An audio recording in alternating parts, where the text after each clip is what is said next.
Hello, everybody. Welcome back. We missed you last month and now we are back again. So that's exciting. Hope you guys are all excited to learn about mobility because we're going to help all of our residents get stronger this summer. All right. Let's see. We'll give everybody just another minute to finish signing on. And we'll get started.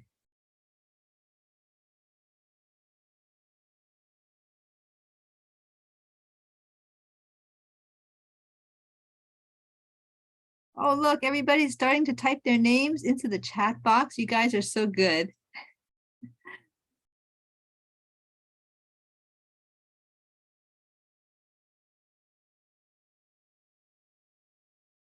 Thank you, Marcy. Oh, look at this. We have Olivia and her whole gang. She's got a huge gang with her.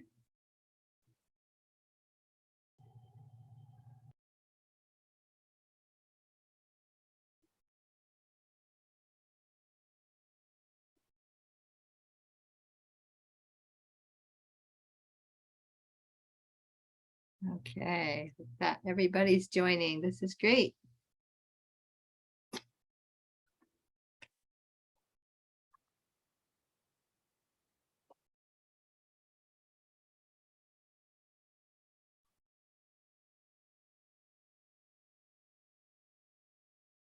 Okay, thank you so much.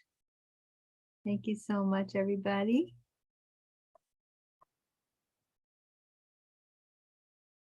All right, well, I'll get started with the introduction slides because that takes a little bit of time. But let me see. Let me just try to share screen in the meantime. Let's see. Share screen. Share, and then I'm going to turn it into slideshow. Oopsie. Here we go.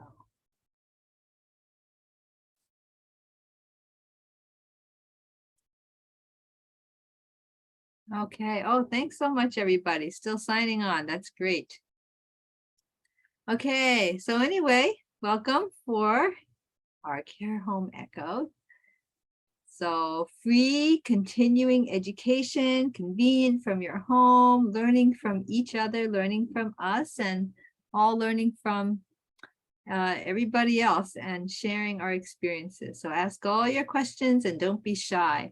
The more you share, the more we learn together. Great to see you too, Maribel.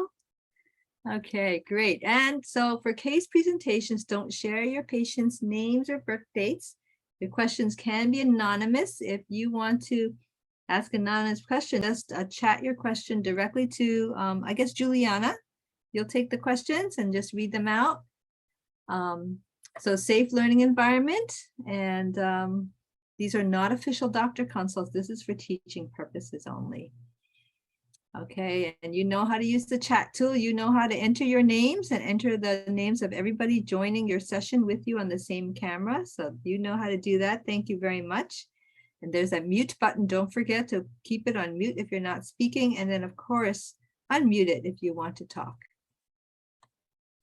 Okay, so now we're going to launch onto our new series on mobility. We're going to start off today on falls, assessment and evaluation. Then next month, we're going to move on to physical therapy. Then we're in September, we'll have occupational therapy. In October, we're going to talk about care planning for mobility and trying to really make a huge difference, really work towards specific goals for our residents. Okay. And then, of course, if you want to get the CEs, make sure after you registered, complete the evaluation, which will be put into the chat box at the end. Okay, and again, we're going to introduce our hub team. I guess that's me here, Dr. Wen, and I'm not sure, Juliana, I know, is here. Thank you, Juliana, for joining us from Aloha Care. Hi, everybody. Thanks for having me. Excited to see everybody again this month. Yeah, Layla, are you there? Hi, I'm here from United Healthcare. Thank you, Dr. Wen.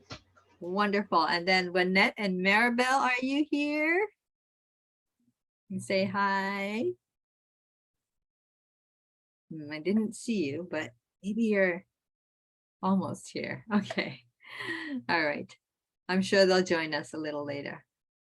Okay. Oh, so we're going to start with just, we always have to think about, if we don't think about taking care of ourselves, we never do, right? So we have to really think about ourselves because we're really, really important, don't you think? All of us. If we don't take care of ourselves, our residents aren't going to get the best care. So this one is about sleep. Who here gets good sleep? Tries to get good sleep, right? Tries. Yeah, so getting good sleep really helps you be at your best. And, you have more patience. You're more positive, right? You don't get short-tempered, right? So it's really good to get good sleep. So just wanted to, if anybody has Netflix, you just go on Netflix and you find Headspace, Guide to Sleep, and there's this 7 episodes. And each one is pretty short, less than, like 15 to 20 minutes. And there's all these little short videos talking about how to get a good night's sleep. So I'm just going to recommend that. Somebody recommended it to me. So I'm just passing on the goodness, and hopefully somebody will give it a try. Let us know if these are really good. But I heard that they were, and they were highly recommended. So I'm just going to suggest that. All right. Okay, now we'll just take a few minutes and talk about COVID. Okay, so how are infection rates going? So here we are, middle of July, 3rd week of July. And so it seems like, came up, came down, and now we're kind of flattened down. And unfortunately, it looks like we're probably at the bottom and we're going to start climbing up again because the rest of the country is experiencing a new variant. And we'll talk about that in a second. But yeah, this is where we are. And we have our vaccination. We have a lot of people who completed their second booster, our first booster, and we have people still getting at least 1 dose. So we're getting there very, very slowly, but we're going to keep encouraging you to get up to date with all the boosters, because community transmission in Hawaii is still high. We're still in the red, and the hospitalizations and the ICU stays are climbing up. The cases may be going down, but the cases in the hospital and the hospitalizations in the ICU are climbing up slowly, because now we have what's the Omicron BA4 and BA5 variant. And so these variants have new mutations to help it escape antibodies from the vaccines and from infection. So it's one of the fastest spreading variants to date, and it's expected to dominate cases in Hawaii in the coming weeks. It's already dominating the cases all over the mainland right now. And we generally follow the mainland about a week or 2 later, and I think that's why we are expecting this. So what it's doing is that it's causing infections and reinfection. So if you had COVID before, it'll get you again, right? Because it's very, very contagious. But also some people think, well, I've been vaccinated and it was pretty mild, so I'm not worried about it. But each reinfection, even if it's mild, increases your risk for long COVID. And each reinfection increases your risk for new medical problems, and these add up over time. So we really want to try not to get it as much as possible, and especially not just for us, but for our residents as well. They're the ones that don't do as well. So what is long COVID? Have you heard that term? So long COVID is basically long-term health problems after the COVID infection is gone. So supposedly you've already cleared the infection and you don't have the virus in you, you're not spreading it, but you're left with shortness of breath, chronic headaches, trouble sleeping, this dizziness, have you heard of brain fog? You walk around, you feel like your brain is in a fog because it can't think clearly. Something isn't quite straight, but you know, you're not coughing or anything. It's just your brain's not working quite as well. Or this loss of taste and smell. They have trouble concentrating, difficulty thinking. So if you have to think for really hard or think long, it just, it's too much and it just wears you out. Some people have fatigue or depression or anxiety and even hair loss. And actually it's under the American Disabilities Act, it's actually may even qualify as a disability if it substantially limits one or more major life activities, either physically or mentally. So this is something we don't want to get. And who gets it? More often in those who've had severe illness. If you've been hospitalized or in the ICU, more chances that you will have lived with this long COVID for quite some time. Nobody really knows how long people live with this. It's also more often if someone has underlying health conditions, and it's more often for those who've had reinfections. And it occurs more often in people who did not get vaccinated. So vaccination is good, and trying to prevent this thing from by wearing a mask is very, very good too.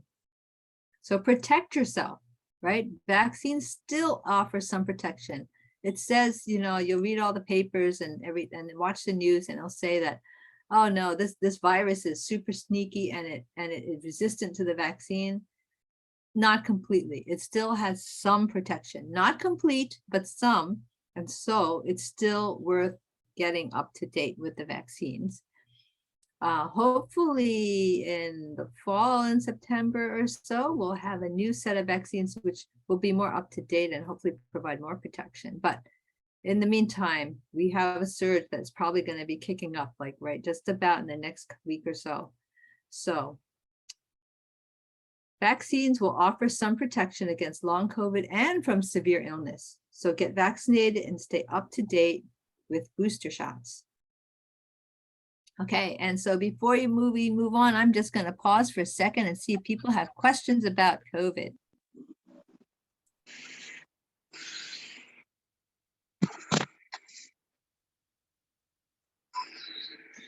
I haven't gotten any questions in the chat box, Dr. Nguyen.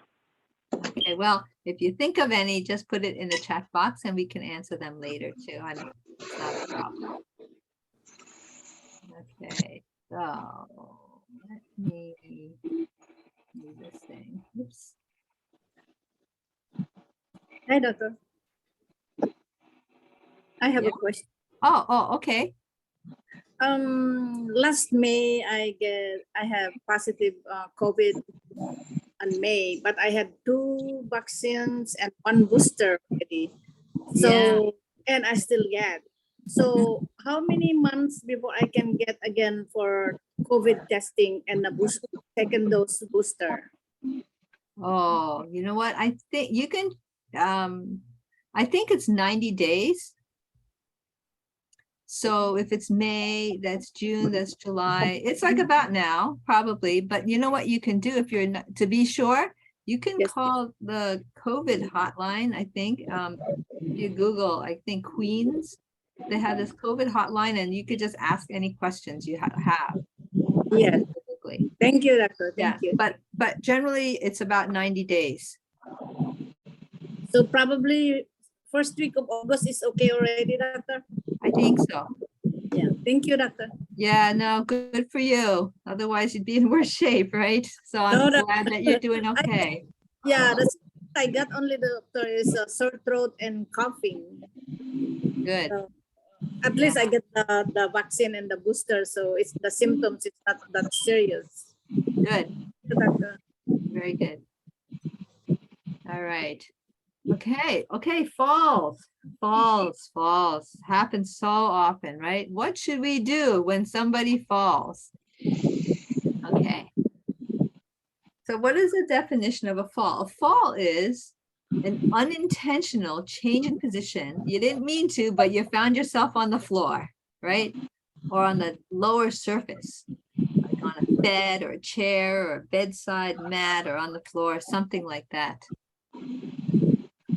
And the fall maybe was witnessed, maybe not witnessed, maybe reported by the resident thalled out or told you about it, or somebody watched, or they're just found on the floor and nobody knows how they got there, right? So a fall, those are all falls. They're just found on a lower surface from wherever they were before. So you're thinking, oh, if it happens so often, if falls are bad because they can break things, what can we do to prevent falls, right? The easy thing to do, right, is to restrain them, right? Tie them up and then they can't get out and they're safe, right? No, right?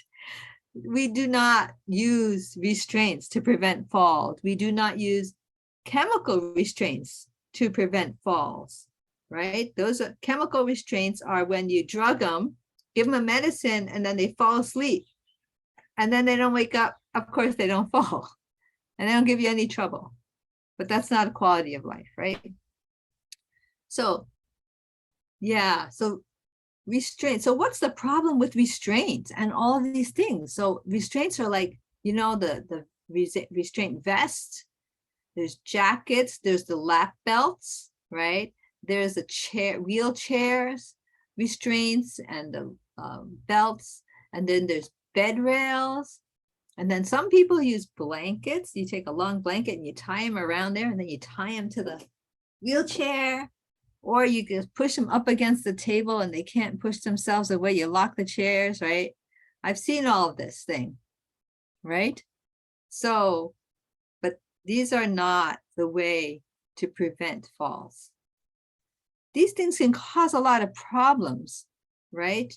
And some of the problems, right, that it can cause, sometimes, people have this very false sense of security.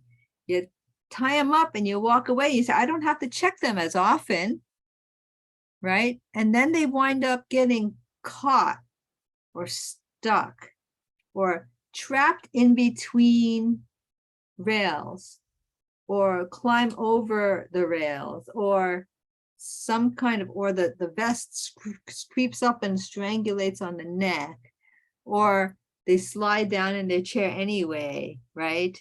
And then the belt squeezes them, right? So there's all kinds of problems that happen with these restraints.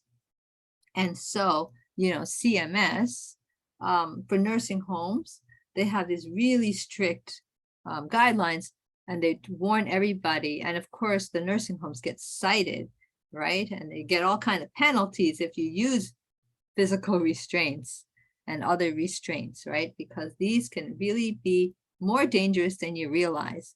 So yeah, do not use these things. Why else do you think would be a bad idea to use a restraint? You can type in the chat box, or you can unmute. PTSD. Yeah, have you ever been tied up?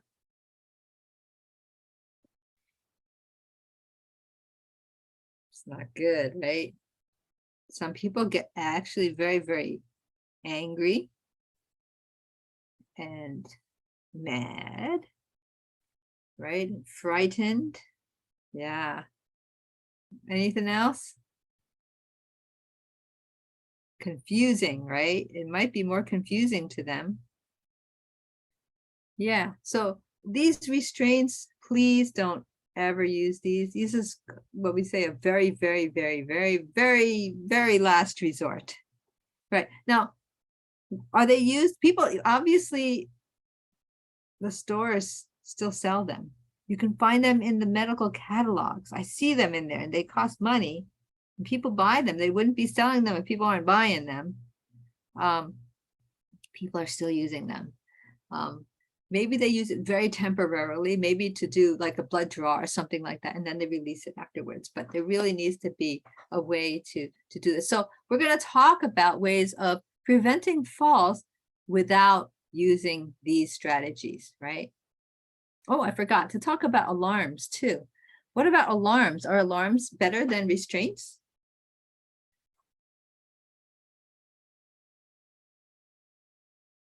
Do people like alarms? Yes. Yes.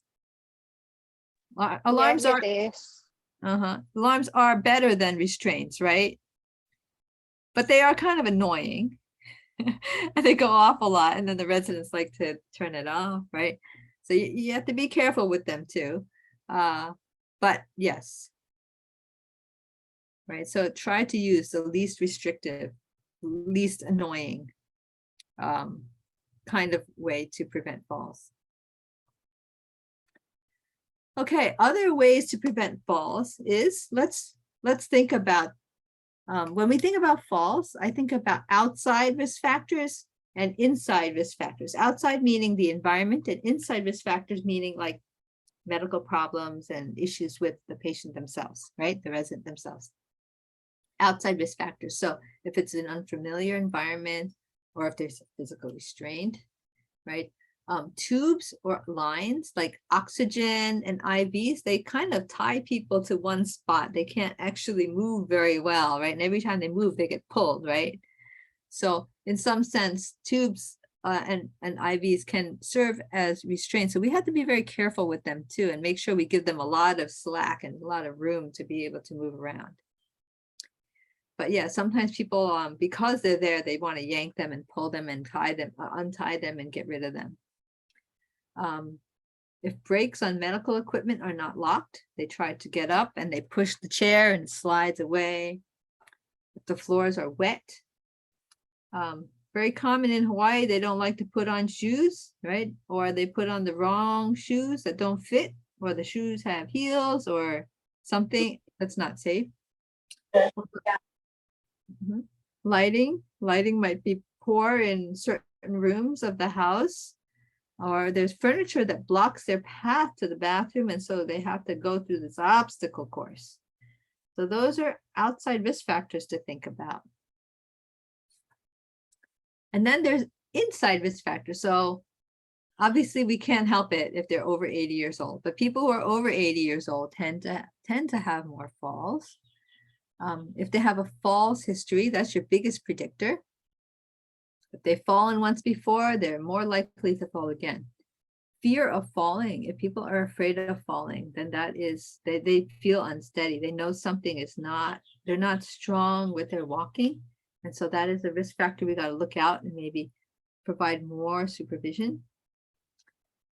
And then there's physical, right? So if they're physically weak and they have low endurance, their balance isn't good, and the way that they walk, their gait kind of is limping or unsteady or shuffling or something like that.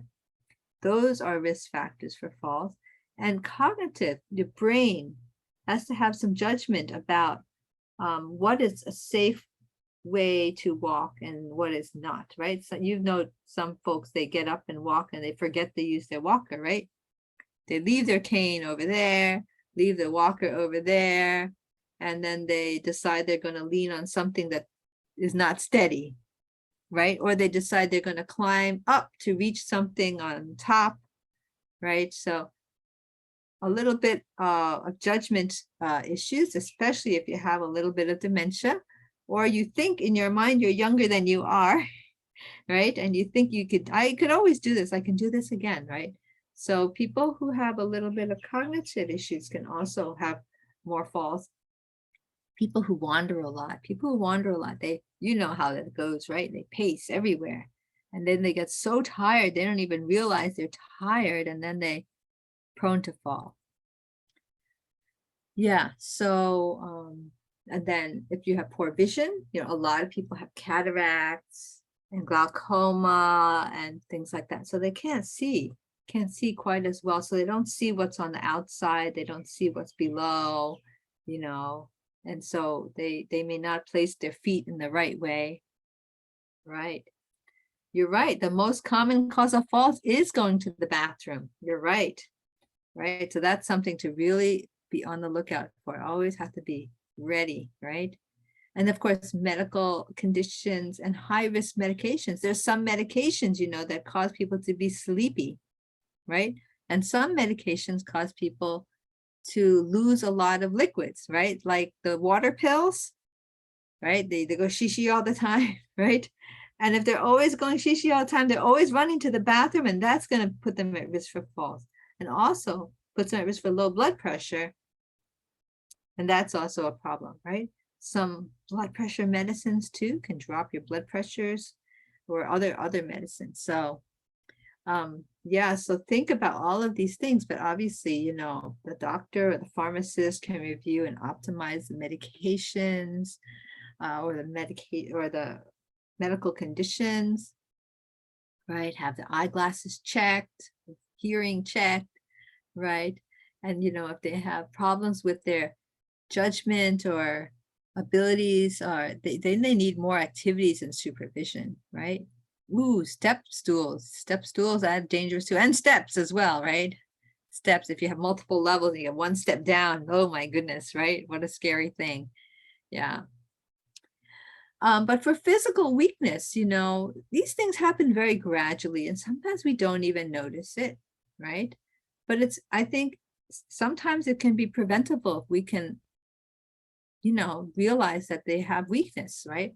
So we can use some simple screening tools. So I'm going to show you a couple of simple screening tools that I would love for you to practice in your home with your residents. And so what this is a simple sit to stand in 30 seconds. And I'm going to show you a video for that. And right after that is going to be a timed up and go test, the tug test. And it's also a really short video, but I'm going to stop share and let John share the video for us. Okay, let's see, how do I go about doing this? How do I stop share? Hold on.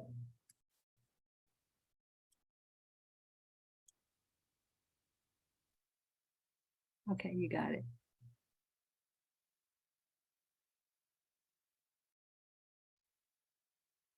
The 30-second chair stand tests functional lower body strength.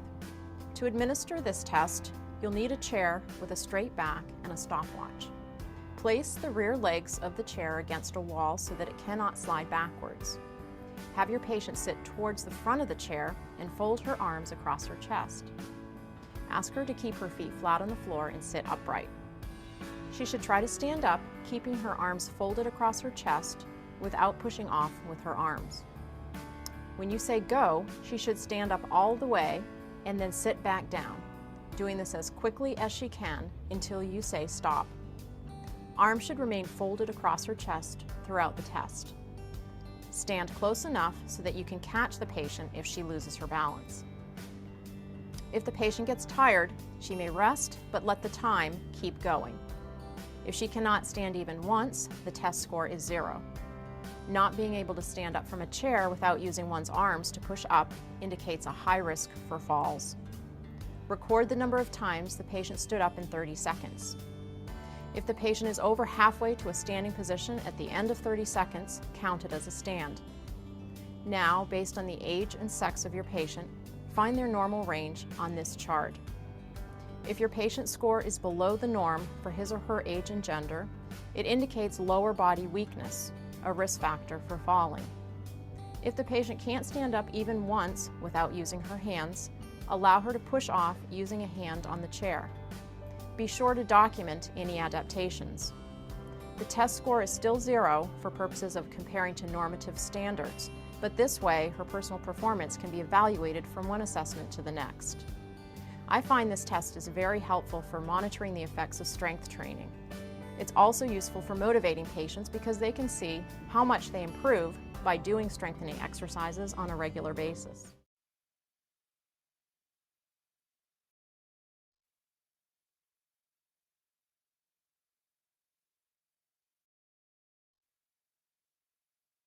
Timed up and go, or tug, tests functional mobility. To perform the test, you need a chair and a stopwatch, or a wristwatch with a second hand. Have your patient start by sitting on the chair, feet flat on the floor, one foot slightly in front of the other, and hands on the armrests of the chair. Put a line on the floor 10 feet or 3 meters away. Ask your patient to stand up from the chair and walk at her normal pace to the line on the floor when you say go. When she reaches the line, she should turn around, walk back to the chair, and sit down. Be sure to start timing on the signal go, and even if your patient has not started to move, and stop timing at the moment she sits back down in the chair. While she's walking, stand between the chair and the line in case the patient loses her balance and you need to assist. Observe and note the patient's posture, width of the base of support, step height, stride length, arm swing, and path. When the test is complete, record the time. Also record whether the patient used an assistive device, and if so, what type. A community-dwelling older adult who takes more than 12 seconds to complete the tug is at increased risk of falling.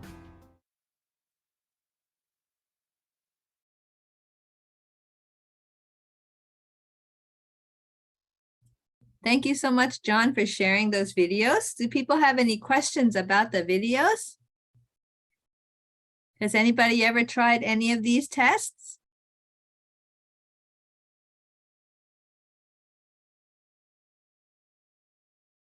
I really like the sit to stand test. I do this a lot on my residents. I actually don't do it as a test.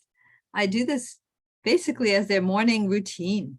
I tell them that, oh, after breakfast, you have to do sit to stand exercises every morning, you know, do 5 after every morning. And then if they get stronger, then they do 10, you know, or then they repeat it. So depending, and then they do get stronger. They're able to, and that way they, even if they aren't walking or able to walk, they are able to help with transfers. They can, you know, transfers are a lot easier if they can stand up and they don't need as much help from you to pull them up, right? And so they practice that little bit, sit to stand every day. And then of course you can count them and see if it gets easier every day, and you can encourage them as they get stronger and stronger. So that's really great. And then of course there's the tug test where that's timed, get up and go. And that is that's something that the doctors will really want to know about as well, because that basically will cue them in to say, oh, you know what, they're very high risk for falling, and maybe we should get them physical therapy. And so that's a really good tool for that. Okay, let's see. Do you see my slides?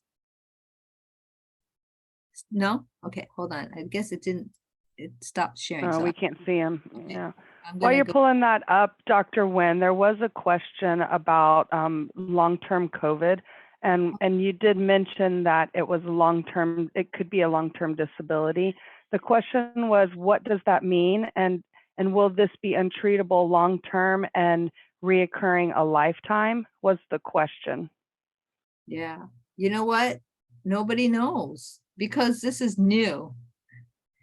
Long-term is a long time, but nobody knows if it's forever because they're still following people right now. They have these long COVID clinics out there right now, and I think Queens has, I think Straub has, I think a couple other places have these long COVID clinics now to help manage people with that. And so they have different strategies like for energy conservation and maybe gradual exercise and things like that, basically helping to manage that. But I think some people are noticing that some people, they last a few months and then they get better gradually. Other people last longer. And I think everybody's trying to learn more about it. In fact, when people go to these long COVID clinics, they're actually doing studies too, because they're trying to figure out, how do we manage this? How do we treat this? Let's try this and that. So everybody's learning right now. Yeah, sorry, we don't know yet. Yeah, any other questions that we missed? Nope, that was all. Okay, great. So you see the slide now? Yes, can see. It's on sit to stand in 30 seconds. Okay, and there's the timed up and go. Okay, great. Okay, so let's do a case scenario, okay? Mr. Liu is an 82-year-old man. He was admitted 4 days ago after a urinary tract infection. He has dementia, but he's redirectable. He has a history of stroke, dementia, heart disease, high blood pressure, atrial fibrillation, and BPH, which means that he's going to go shishi a lot, right? Because his prostate's enlarged. He has no history of falls, but he uses a walker, a front wheel walker, and he works with PT every day. He's on a lot of meds. He's on the Keflex for his urine infection. He's on a bunch of blood pressure meds. He's on tamsulosin, which is a prostate medicine. He's on a blood thinner, right, for his atrial fibrillation. He's on medicine for his cholesterol. He's on medicine, memantine, for his dementia. He's on Ambien to help him sleep at night. That sounds kind of dangerous, yeah? I think so. But he's full code. He's okay to go to the hospital if he needs to. And you found him sitting on the floor next to his bed. And his front wheel walker was within arm's reach, but he didn't quite make it there, right? There's no signs of injury. And his brain, his thinking seems to be at his baseline.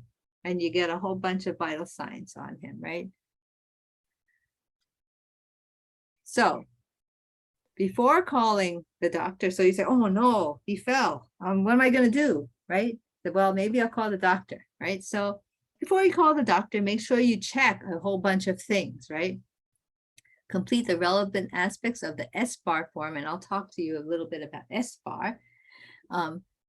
Check the vital signs, check the temperature in case he has developing some kind of infection, blood pressure, pulse, his respiratory rate, his breathing, his oxygen, his finger sticks if he has diabetes, and look for signs of injury, right? Make sure he didn't hurt himself when he fell. Maybe he said, I'm okay, but actually he didn't know he got a cut, right? Or something like that.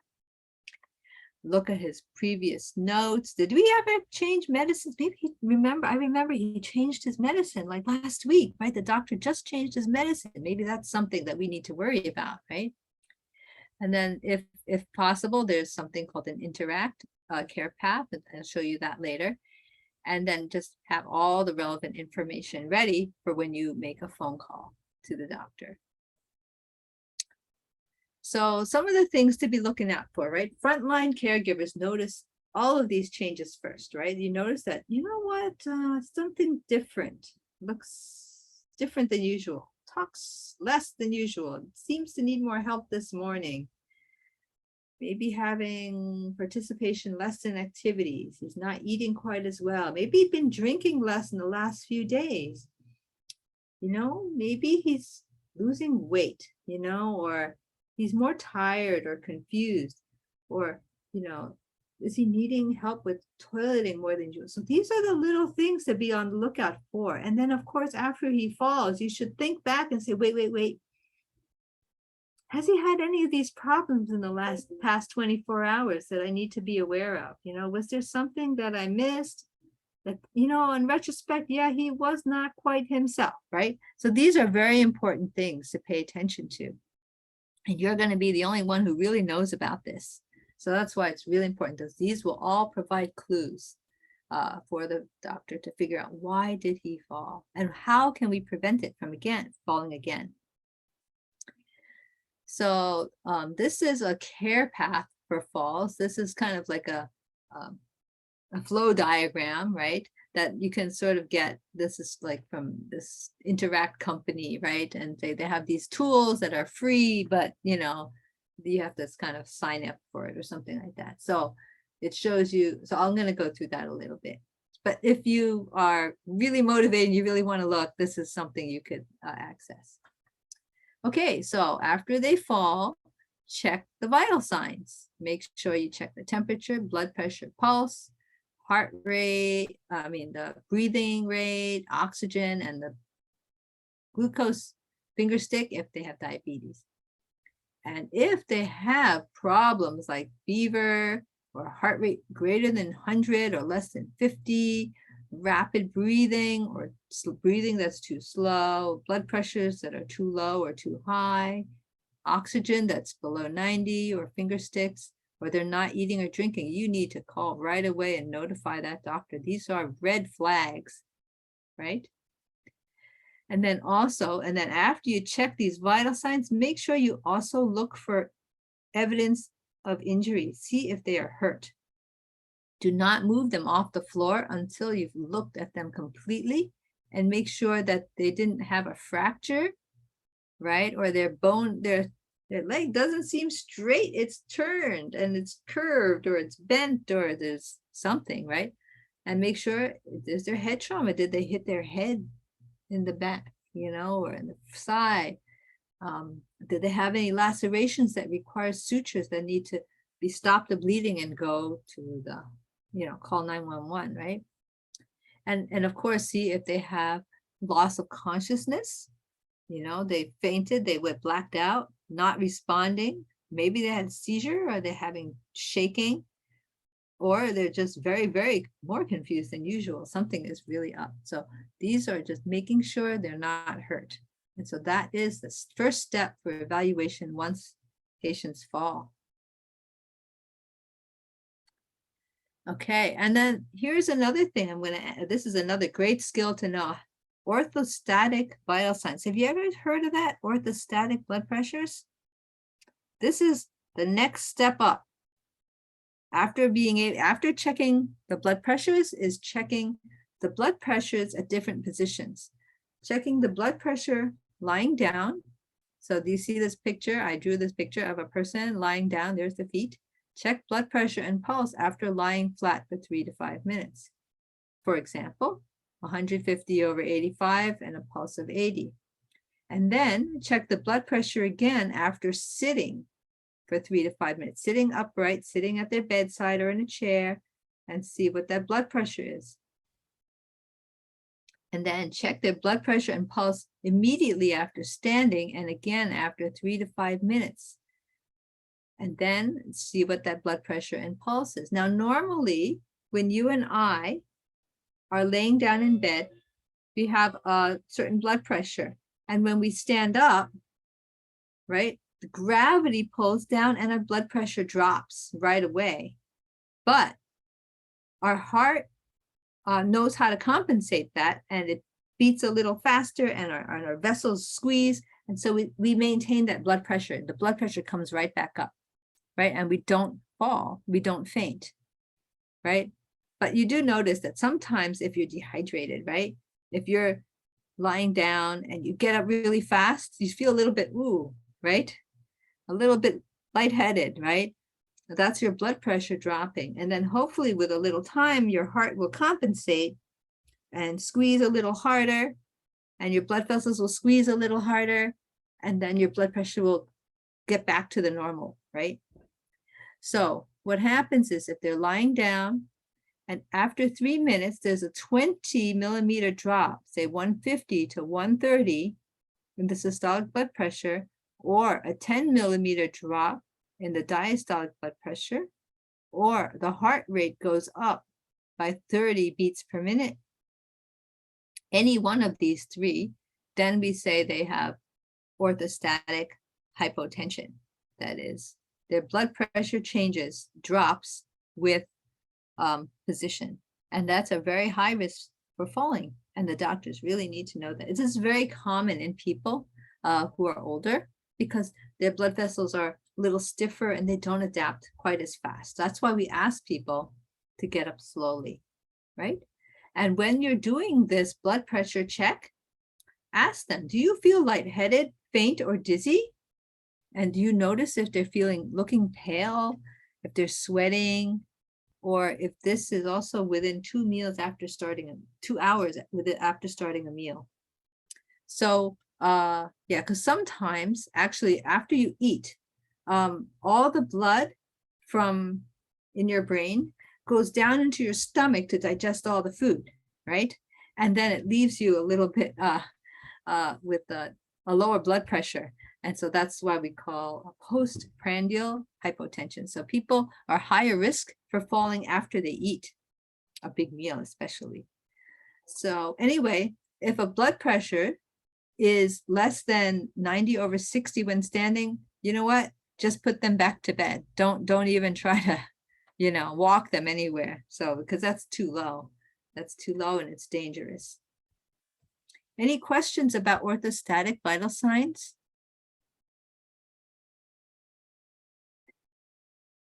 Give it a try. Test it out on each other. Test it out on the residents. And you may find some people have that, especially if they have on water pills or something like that. Okay. Other questions to ask. 10 questions to ask at the time a resident falls. Because we want to find out, right? You have to be the detective. What are the circumstances, right?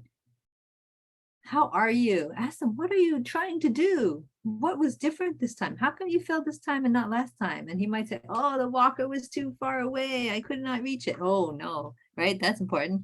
Or they might say, oh, the carpet. Yeah, the carpet, the edge kind of, was up a little bit and I clipped it and I fell. Oh, no, we got to get rid of that carpet, right? Yeah, so what were you doing? Oh, I was trying to run to the bathroom. I didn't get there in time, right? I couldn't get the call light. So, and also like take note of the position. What was the position of the resident? Were they lying flat on their back? Or were they lying on their side, on their hip? They're lying forwards, because that will give you a sense of where they got injured. What was at risk to get injured, and then know what to look for. And look at the surrounding environment. What was the floor like? What was the resident wearing? Were they wearing shoes? Were the pants too long? Or were they wearing socks? Was the sock slippery? Were they using an assistive device? Did they have glasses or a hearing aid on? Who was in the area when the resident fell? Was it witnessed? Yeah, so these are just asking yourself, okay, what happened here? We're looking for the outside factors, and while you're checking all those blood pressures at different positions, the inside factors, right?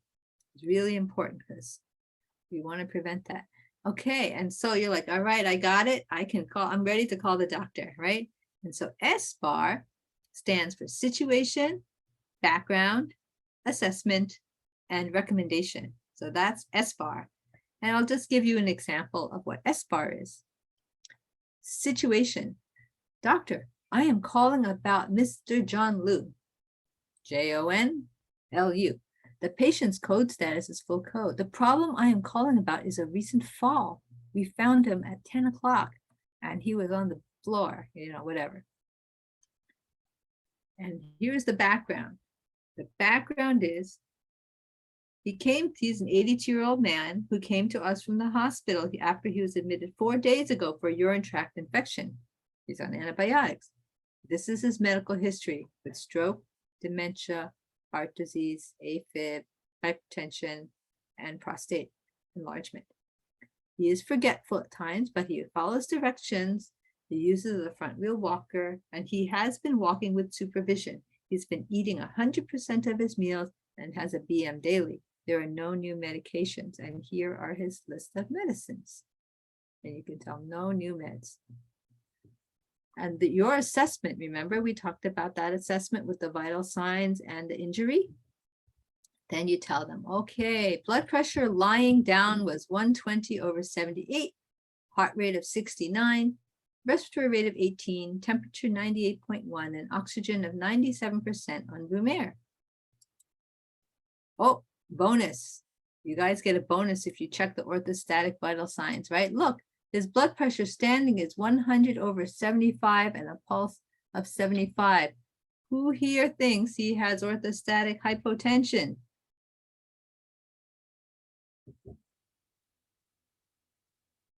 Yes? Yes, right? It's a 20-point drop. It went from 120 down to 100. That's orthostatic hypotension. So that means that he's probably dehydrated and his blood pressures can't regulate. He was found on the floor in front of his bed unwitnessed. Patient reports misstepping out of bed while trying to get to his walker. I evaluated him. I didn't see head trauma. He was not loss of consciousness. He didn't have change in mental status. He has no laceration. Doesn't look like he broke anything, right? He has normal heart and lung sounds, no chest pain, no shortness of breath. He doesn't have new pain. That's a good thing. He doesn't have new weakness. So it doesn't look like he has sudden stroke or fracture or anything. He's awake.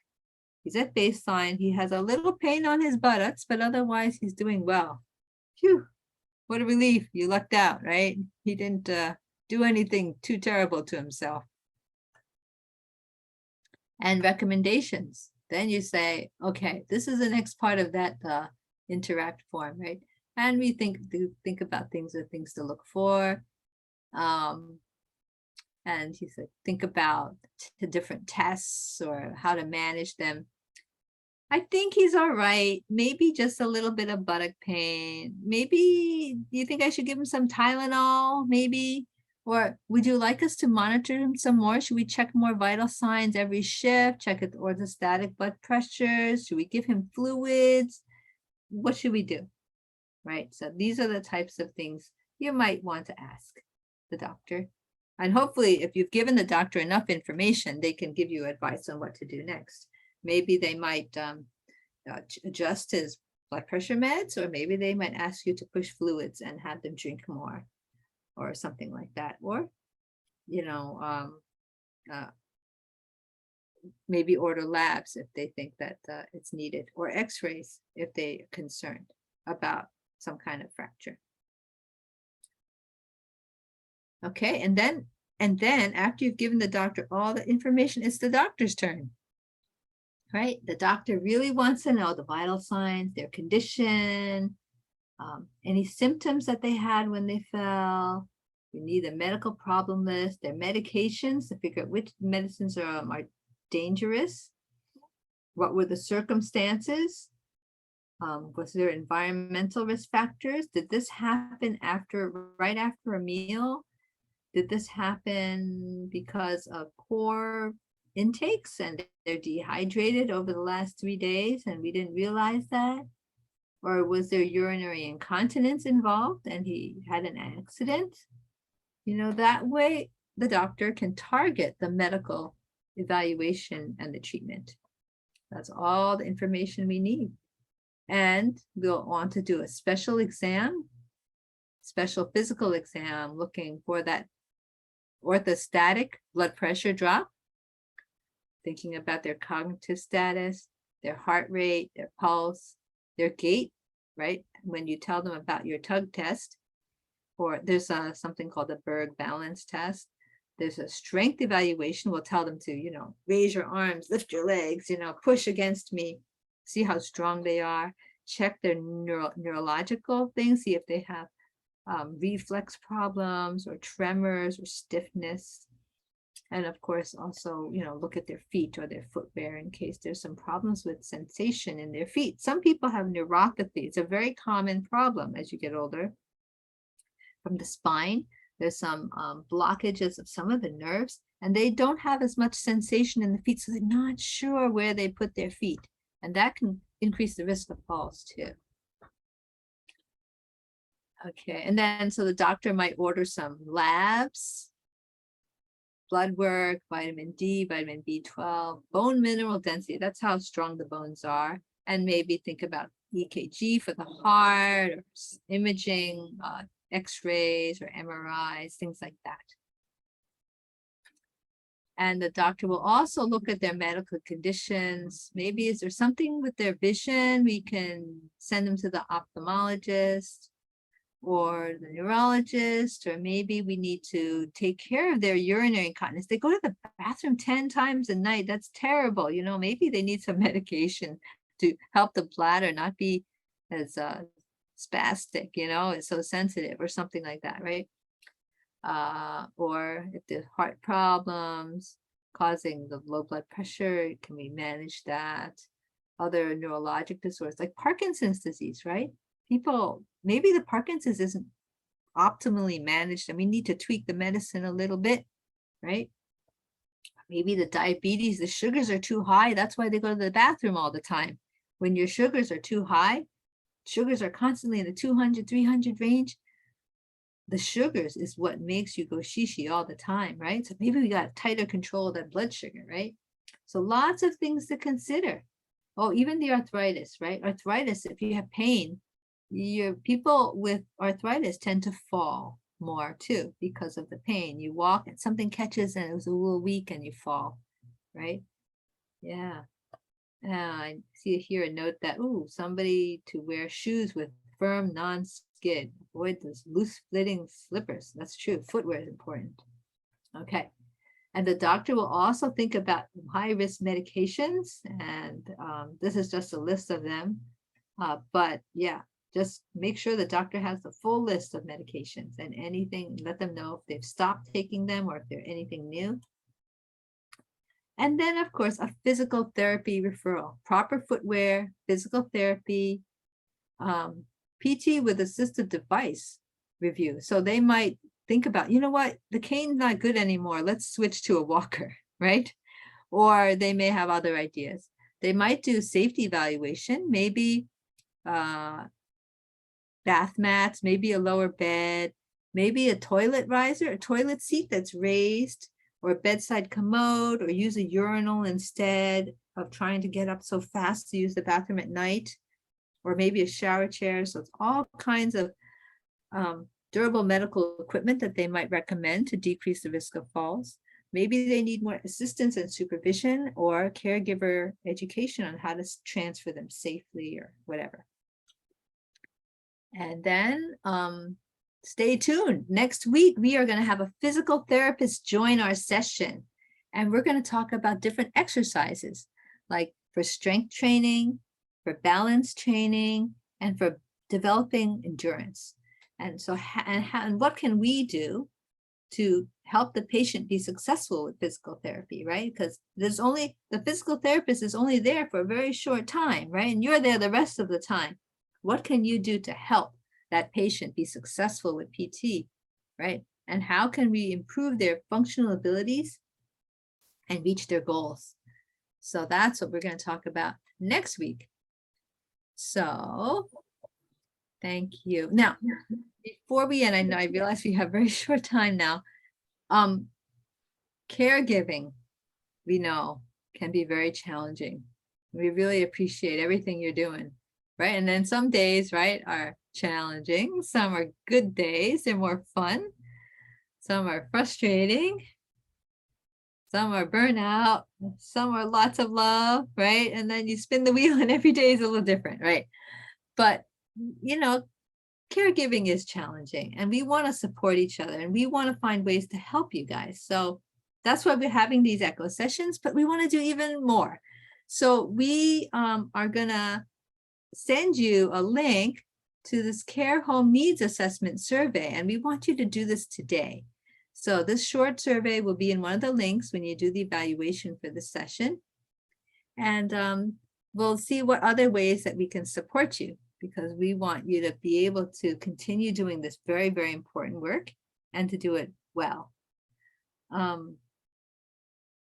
But also, next month, we don't want to burden you too much, but next month we want you to share with our team. Remember how you did the for the depression, the screening and the advanced care planning? This is basically screening for if you were, how many people did you screen for doing the sit to stand test out of the total number of residents?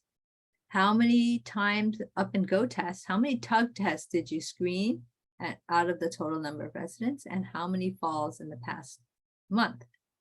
So I'm just giving you a heads up on that, but you don't need to do that, complete that form today. We'll send you the that for next month. And Michaela says, once you have completed the evaluation, you will receive a follow-up email with a link to complete the needs assessment. And please complete the needs assessment today. Yes, thank you, Michaela. And if you need help with that, you can always have Michaela here, office hours. She's very generous with that. Yeah, so practice doing those mobility screens this month, and next month we will collect the mobility data. It should be actually fun to do. And of course, if you notice these residents, they screen positive, what you should do is, call that doctor, right, and say, hey, you know what, I think they're high risk for fall and we want to prevent that fall. And, do you want to see them and do an evaluation or get physical therapy? to work with them because we don't want to see that fall. Okay, so then I'm going to stop share and I'm just going to open up. And I know we're a little late, so I'll stay on for a little while if we need to. Okay. Anybody have stuff to add questions, stuff to share?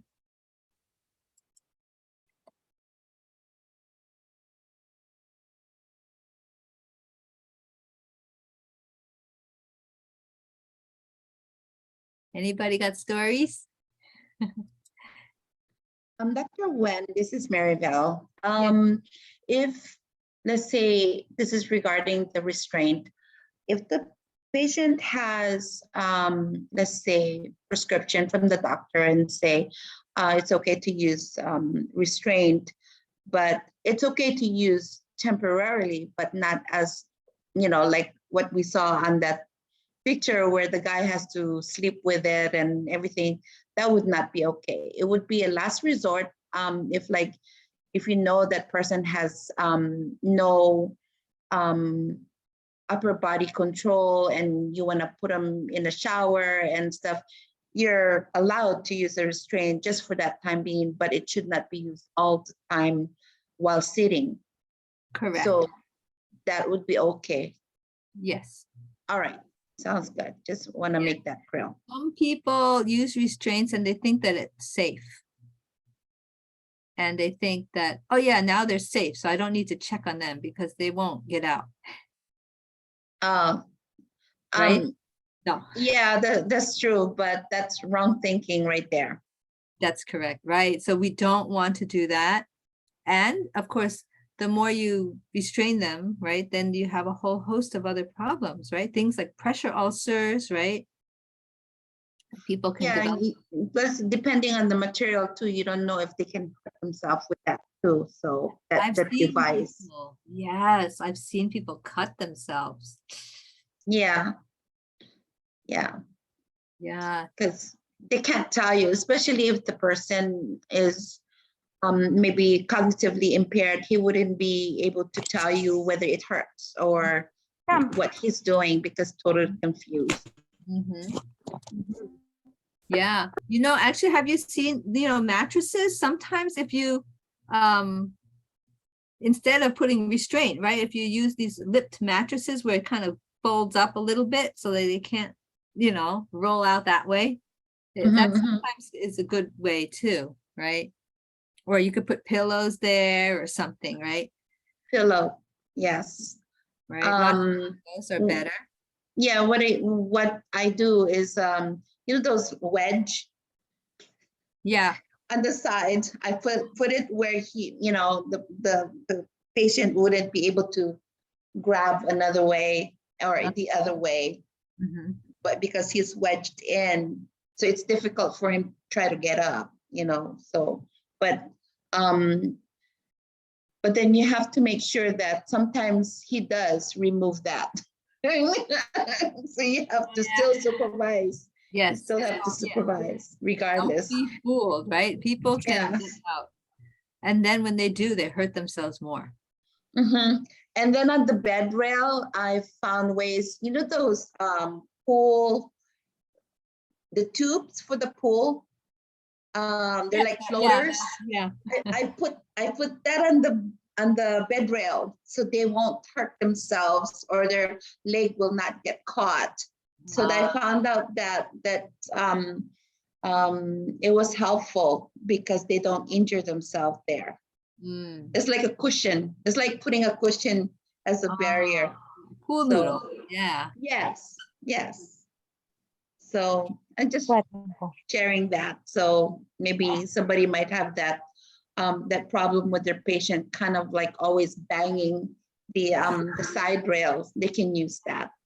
Yeah, or getting their foot caught in between the rails and the bed. Yes. Yeah. Yeah. No, At least it's soft. It's cushiony. It's kind of like foamy. So, it's not gonna hurt them. Yeah. Good ideas. A Zoom meeting everybody has experience elderly. here.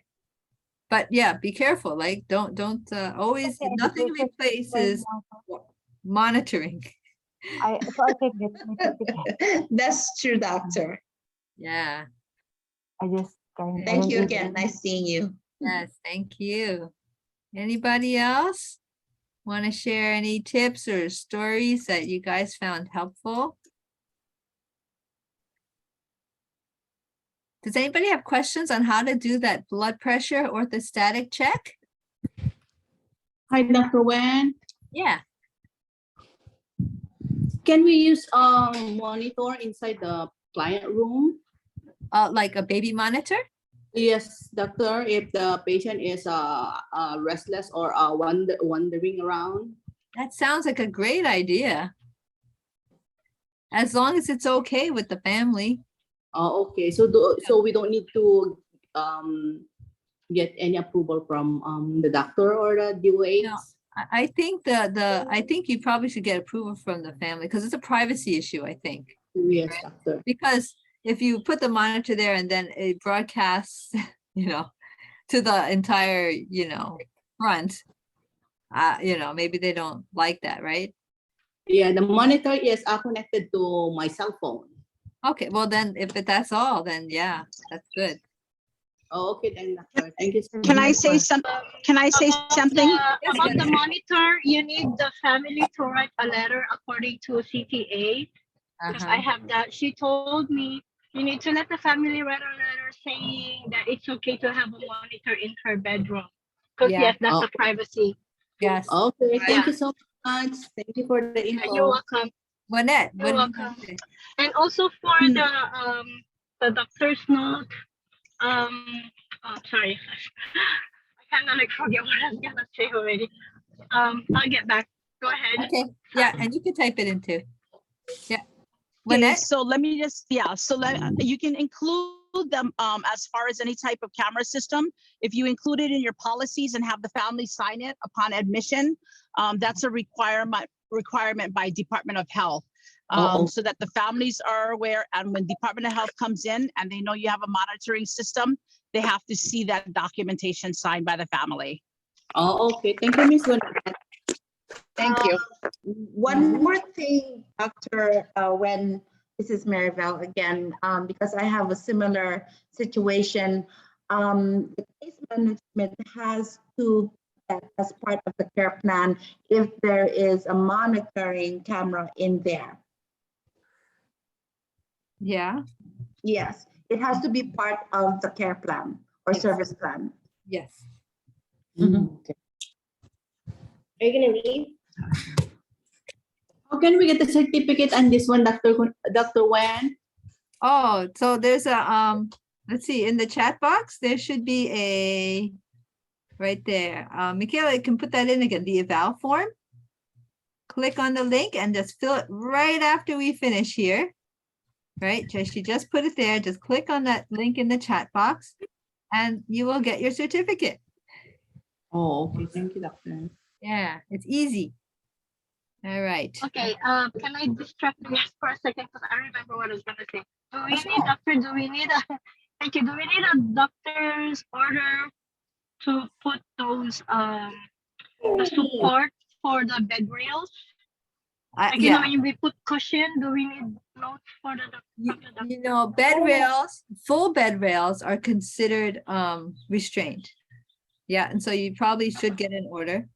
However, half bed rails are not considered a restraint. Yeah, okay, okay. Thank you, doctor.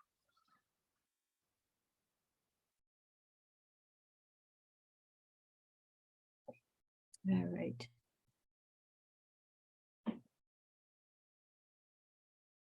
Okay, so Michaela says that everyone who wants a certificate has to fill it out, fill out a separate evaluation form, and we process evaluations early next week and then send out certificates. And she put the link in again, so you can't miss it. All right. Okay, anything else?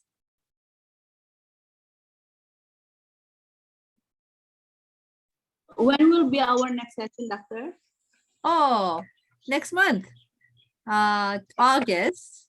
And let me tell you exactly the date.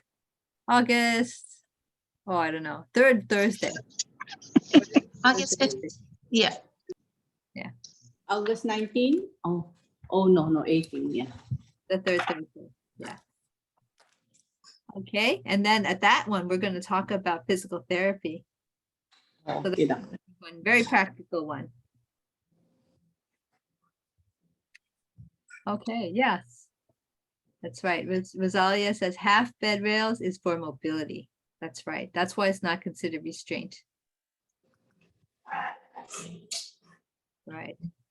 August 18th is our next session. Yeah, so yeah, have fun this month.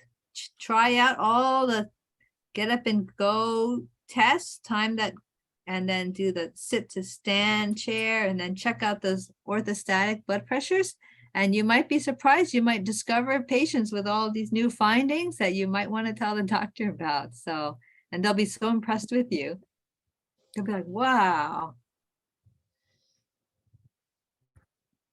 Thank you so much, Dr. Wen. Evaluation. Great. Okay, guys. Always good to talk to you.